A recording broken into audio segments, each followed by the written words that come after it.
और वो फल काम भी ऐसी जगह आता है जिस समय पर मनुष्य बहुत ज्यादा अटक जाता है। जैसे कनेर का फूल और दुर्वा का संग,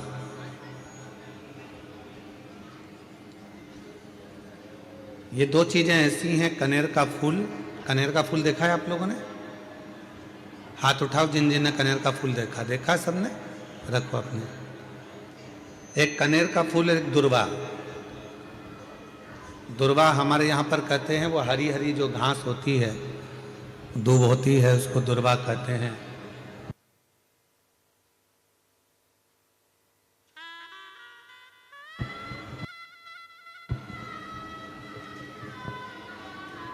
एक होता है कनेर का फूल, एक होती है दुर्वा। ये दो हैं। शिव महापुराण की कथा कहती है, शिव महापुराण का कौमार्य खंड वर्णन करता है, जब व्यक्ति बहुत ज्यादा उलझनों में कहीं एकदम अचानक घिर जाए,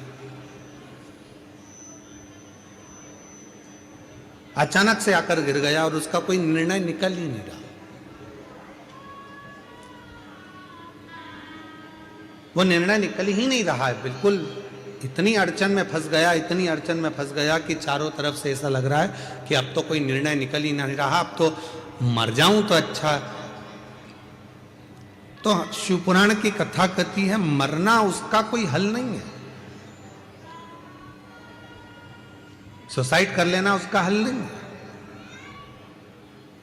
अब मैं चारों तरफ से घिर गया हूं, बहुत परेशान हो गया हूं, बहुत तकलीफों में फंस गया हूं, तो अब तो मैं मर जाऊं तो अच्छा। उसके मन में ये भाव आ जाता है। उस समय पर कुछ मत कर, सुसाइड का तो सोची मती, मरने का तो सोची मती, केवल एक काम कर, एक कनेर का फूल और एक दुर्वा दोनों ले जा।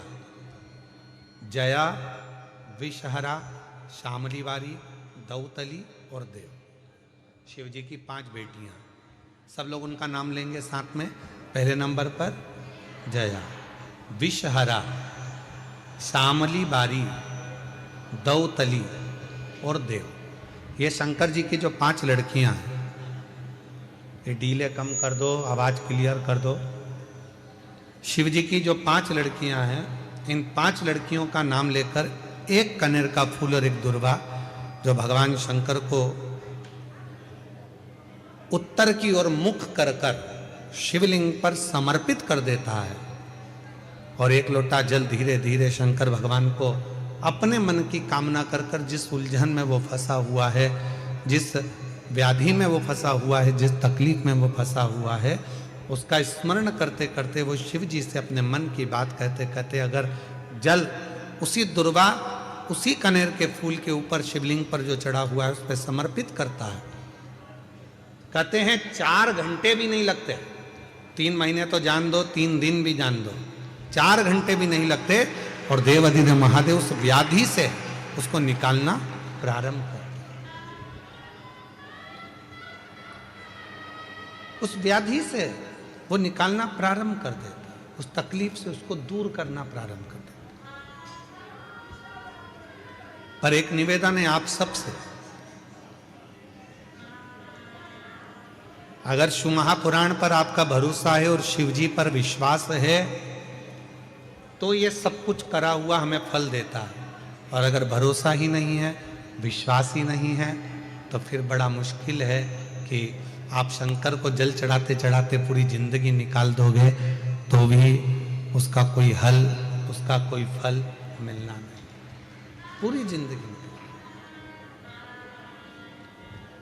को हम देखें उमा खंड में, तो वर्णन आता है कि शिव जब करुणा करना चाहते हैं, जब शंकर भगवान आपको स्वीकार करना चाहते हैं, तो सबसे पहला झंडी किस रूप में दिखाते हैं?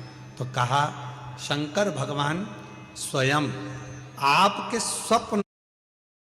Only the finest, most brilliant diamonds for the ring that holds your promise. Okera bridal rings with hidden.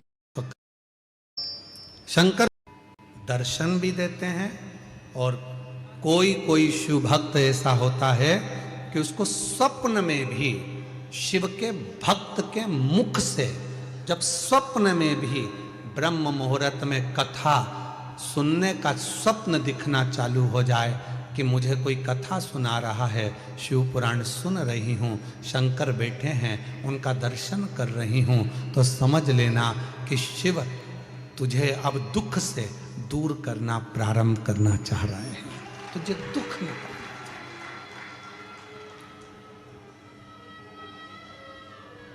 महाराज जी, कई लोग कहते हैं कि स्वप्न में अगर शिव जी दिखते हैं तो क्या फल मिलता है। शिव महापुराण का पार्वती खंड कहता है अगर स्वप्न में शंकर भगवान का शिवलिंग का दर्शन हो जाए, समझ लेना कोई बहुत बड़ी विपदा आने वाली थी, शंकर भगवान सामने आकर खड़े होकर उस विपदा को टाल दिया।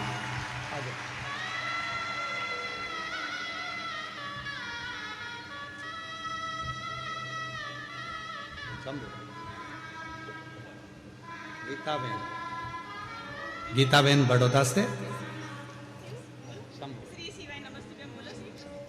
पहले आंसू ऐसे होते हैं, कुटुंबी परिवार वाले ऐसे होते हैं कि जैसे ही कोई दुख का समय आता है, तकलीफ की घड़ी आती है, किसी के यहाँ मालूम पड़े कोई ईडी का, इनकम का कोई फालतू की बात, कोई केस, कोई थाना, कोई कचहरी, कोई चीज हो जाती है, तो लोग उसके दरवाजे पर जाते ही पहुंचते। तुम्हारे दुख के समय पर अगर कोई गेट पर खड़ा है, तुम्हारे साथ खड़ा है, समझ लेना कि वही शिव है, वही श्रेष्ठ है। पहले नंबर पर गेट, दूसरे नंबर पर बेड। तुम्हारी बीमारी के समय पर, तकलीफ के समय पर, शरीर में रोग के समय पर, हॉस्पिटल में बेड पर पड़े हुए हो, घर पे पलंग पर पड़े हुए हो और कोई तुम्हारे बेड के पास खड़ा है, तो समझ लेना वही तुम्हारे लिए श्रेष्ठ है। बाकी के जितने हैं वो सब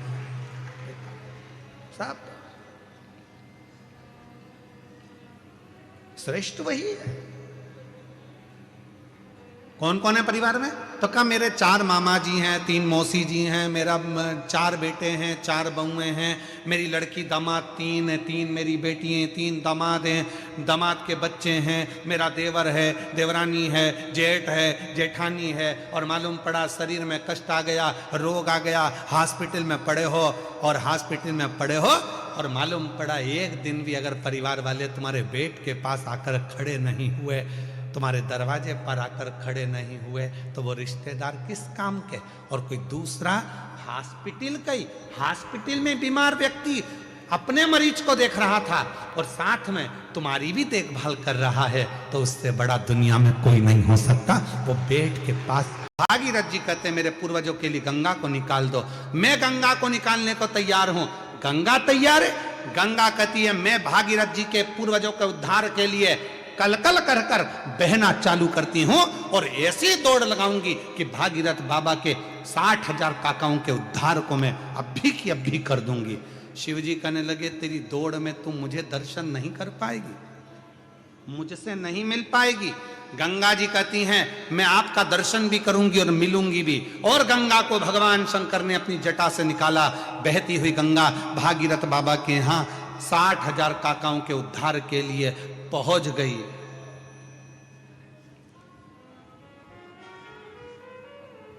गंगा सागर में पहुंच गए।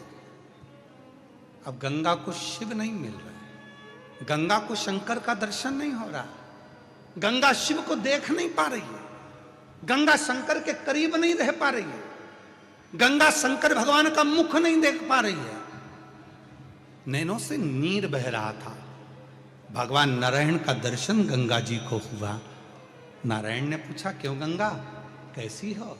गंगा जी कहती हूं तो अच्छी, पर जिन शिव की जटा से निकली हूं उनके पास जाने के लिए वापिस तरस रही हूं, मिल नहीं पा रही। कोई ऐसा साधन बता दो कि मुझे शंकर का दर्शन हो जाए। गंगा मैंने तो सुना है शंकर भगवान जिसको अपना बना लेते हैं उसको दूर नहीं करते हैं, तो शिवजी ने तुझे दूर कैसे कर दिया?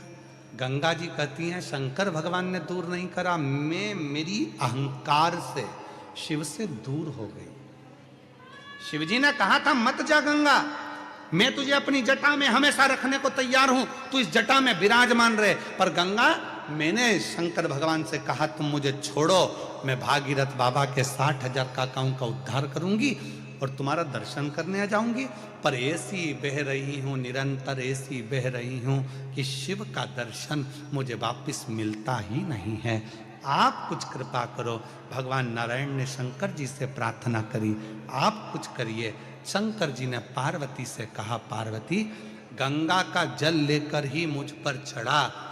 पार्वती जी ने पूछा, जो गंगा तुम्हारी जटा पर बैठी है उसी का जल तुम्हें चढ़ाऊं तो इसका मतलब क्या है? शंकर भगवान कहते हैं कि वो गंगा मेरे दर्शन करने के लिए तरस रही है। अगर तू गंगा का जल मुझ पर चढ़ाएगी, वो गंगा मेरा दीदार कर पाएगी तो मैं तुझे वर प्रदान कर दूंगा। वर दे। उस दिन से ब्राह्मणों ने, ज्योतिषों ने, विद्वानों ने नियम बनाया। लोग कहते हैं शंकर जी को गंगा जल से स्नान कराओ, गंगा जल चढ़ाओ। क्यों? तो कहा गंगा जल से शिव जी क्यों प्रसन्न होते हैं? उसका प्रसन्न होने का कारण यह है कि शंकर जी प्रसन्न होते कि नहीं होते, पर गंगा शिव पर चढ़ती है, दर्शन करती है तो गंगा वर देती है कि तूने मुझे शंकर से मिला दिया, जा मैं तेरे ऊपर कृपा करती हूं, तेरी भंडार भरती हूं, तुझ पर दया करती हूं,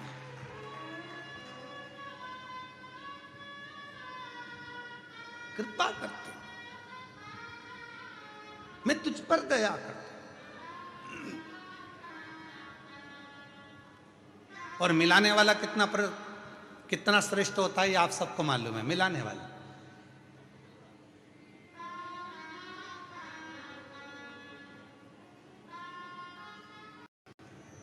यही शिव पुराण कहती है।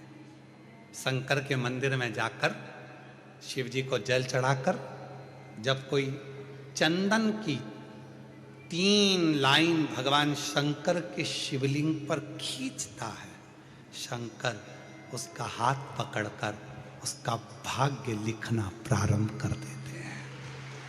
शिव भाग्य। अब कई लोग कहते हैं कि हम एहसान कर रहे हैं, हम मंदिर जाते हैं, शंकर का श्रृंगार करते हैं, शिव जी के मंदिर में जाकर शंकर जी को त्रिपुंड लगाते हैं। नहीं, आप बच्चे हो, आपको हाथ में कलम पकड़ा दी गई है और आपको लिखना नहीं आता, आप अपना भाग्य नहीं लिख सकते।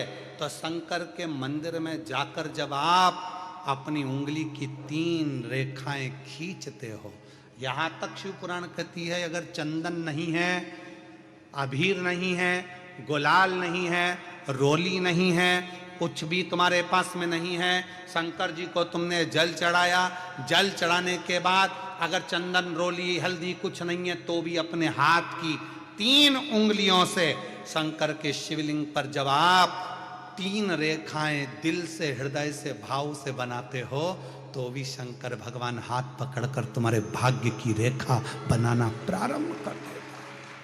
भाग्य की रेखा।